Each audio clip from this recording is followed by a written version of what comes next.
Narito na naman tayo para sa isang napaka-sweet at nakakakilig na love story nila Kalingap Edu at Ate Viancy. Tulad mo ay aking makilala. Sa pagpapatuloy ng ating video ay dumayo ang Kalingap team at isinama nila si Viancy at Kalingap Edu sa Albay. Sila ay nagpaplano na i-explore ang buong paligid ng Mount Mayon at mag-take ng mga pictures dito bilang bonding din. Excited na excited ang lahat dahil marami silang lilibutin at mga activities na gagawin dito. Ngunit bago yon ay noong day 1 nila ay maalala natin na nagkaroon ng pag-uusap si Ate Viancy at Kalingap Edu na ito ay ginawa natin sa noon nakaraan nating video at ngayon naman pagkatapos ay kumain muna sila sa isang restaurant. Pagkakain nila doon ay merong in-order si Kalingap Edu na sigurado daw na magugustuhan ni Ate Viancy kaya sana daw ito ay ubusin niya. Ano kaya ito? Pre, meron pang kasunod yan. May kakainin pa tayo. Special yun. Hindi pa po. Dito lang meron nun. Hindi pa po. Ha? Go lang po. Go lang. Sigurado ka ha? Bawal yun ibigay sa iba. Ubusin mo yun.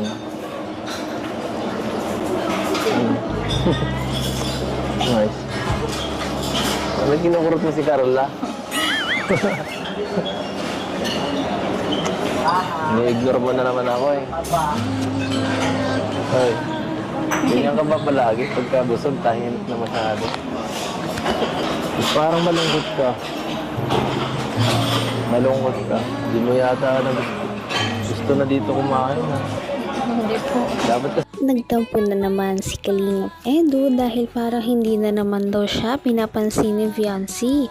Syempre, paano ba naman ay nahihiya na naman si Viancy dahil napakarami nga nilang tao na kasama doon dahil kasama nila ang buong Kalingap team at ang mga Kalingap love teams. Idagdag mo pa ang mga tao sa restaurant dahil napakamahiyain pa rin talaga ni Ate Viancy hanggang ngayon. Pagkatapos noon ay maya-maya dumating na nga ang order ni Kalingap Edu. Ito ay isang ice cream na kulay pula at may mga hindi alam na nakalagay dito. Kaya naman napaka-sweet talaga din ni Kalingap Edu dahil gusto niyang subuan si Ate Viancy dahil ayaw pa nitong kainin ang pagkain nito. Si Ate Viancy naman ay medyo nahihiya. Ngunit sa huli ay talagang napilit ito ni Kalingap Edu na tikman ng ice cream na binili niya para kay Ate Viancy. Sino po kasama niyo nung una? Kalingap Prab. Sila Kalingap Prab. Ito. Tikman mo ha. Ayan, grabe oh. Dahil first time mo, dapat kompleto sa regalos. Sa inyo na po kayo magkaan. Ayaw po po. Challenge to. Oh. Sige ka, pag di mo kinain to, di ma-erase yung memory. Memories. Oh, sige na. Hala. Kain na.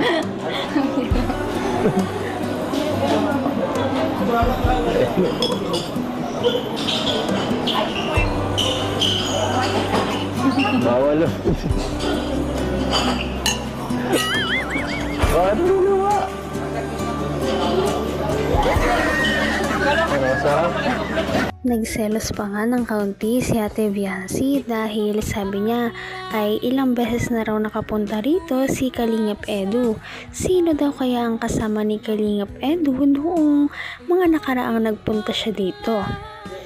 Pagkatapos naman noon ay dumating na ang ice cream kaya hindi na nila natuloy ang pag-uusap na yon. At bumawi na lamang si Kalingap Edu kay Ate Viancy sa pagsusubo sa kanya ng ice cream. Kahit ayaw pa ni Viancy na isubo ito ay wala na siyang nagawa dahil talagang mapilit nga naman talaga si Kalingap Edu. Maya-maya ay nagkwentuhan lamang sila na kasama ang iba pang Kalingap team dahil talagang Once in a lifetime ang kanilang mga experience kapag ka pumupunta sila sa iba't ibang lugar at masaya din na magkakasama sila dahil sila ay naging close na rin sa isa't isa at naging magkakaibigan na rin naman sila. Sarap to. Nasarap siya. Sabi mo masarap. Pag masarap, dapat may kasunod pa. Kayo naman po. Bakit ito? Meron na kayo na.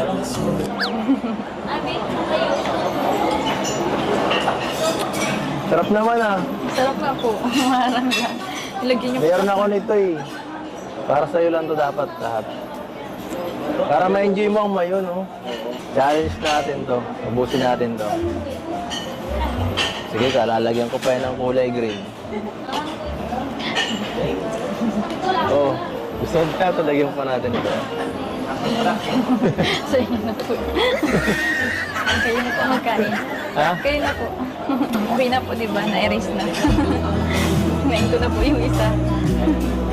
Napaka-sweet naman talaga ni Kalingap Edu dahil alam niya na ngayon lang ito natikman ni Ate Fiancy dahil ngayon lamang siya nakapagtagal ng ganito doon sa Albay. Kaya naman pinupursige niya talaga na subukan si Ate Fiancy kahit ayaw niya daw ang pagkain, pero sa totoo lang ay nahihiya lang naman talaga siyang kumain dahil nga maraming tao silang kasama noong araw na yon at nahihiya siya na sinusubukan siya ni Kalingap Edu. Ganun pa man ay kinilig talaga ang mga viewers dahil napaka-sweet talaga ni Kalingap Edu kay Fiancy. Sana nga ay magtuloy-tuloy na ang ganitong mga sweet gestures ni Kalingap Edu. Talagang fall talaga si Fiancy kapag patuloy talaga ito.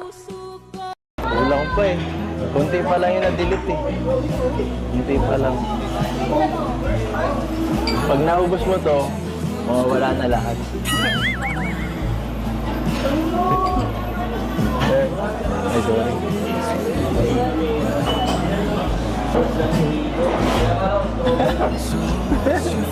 Strawberry flavor lang naman ah. Oh, citrus oh. Buti pang citrus.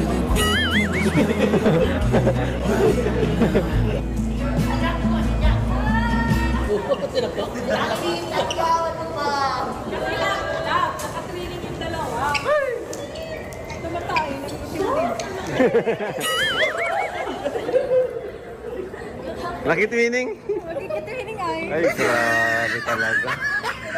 Ano ba talaga? Si David. Talaga ni Papa Jones, nagdaya lang si Carla. Ano sabi ni Eds? Nakakatuwa talagang panoorin ang mga Kalingap Angels dahil napakarami nila at sinama talaga sila ng Kalingap team sa exploring na kanilang ginagawa. Nakakatuwa dahil ang mga batang ito noon ay wala man lang mapuntahan kahit saan dahil sa hirap sa buhay. Ngayon ay nakakapunta na sila sa iba't ibang lugar sa tulong ng Kalingap team. Kaya naman kitang-kita natin kung gaano sila kasaya at nag-e-enjoy sa bawat pinupuntahan nila noon sa Palawan at maging dito na din sa Albay. At kahit sa mga simpleng restaurant lamang ay napapasayan agad sila.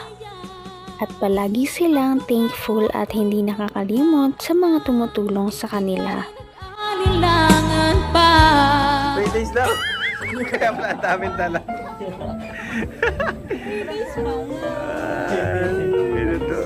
Naisang ka ni Wayan yung hobby mo?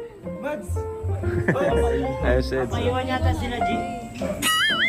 Inasar. Yung ano, Ah, mapayawang kayo kaya 3 days kayo. Niloko po si Fiancy na 3 days daw po. Eh, overnight lang naman po tayo. 1 night lang.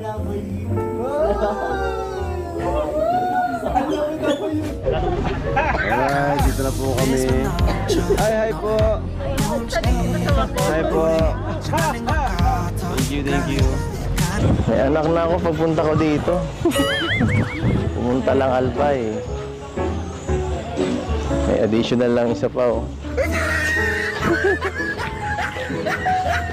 Hindi lang dalawa. Hindi lang isa, dumagdag, dalawa pa kayo.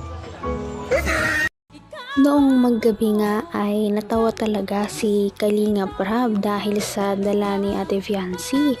Ngayon niya lang napansin na ang bag pala ni Ate Fiancy ay parang puputok na sa laman dahil napakaraming laman nito. Paano ba naman? Niloko pala siya ni Kalingap Edu na sabi niya ang stay daw nila sa Albay ay for 3 days. Hindi naman daw ito 3 days kundi mag-overnight lamang sila. Kinabukasan after ng kanilang mga activities ay uuwi na rin daw naman sila.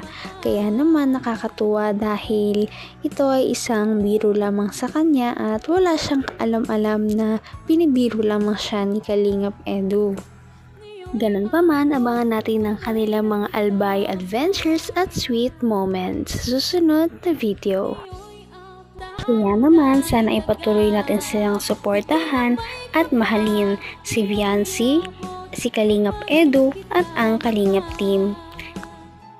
Yan lamang at maraming salamat sa panonood.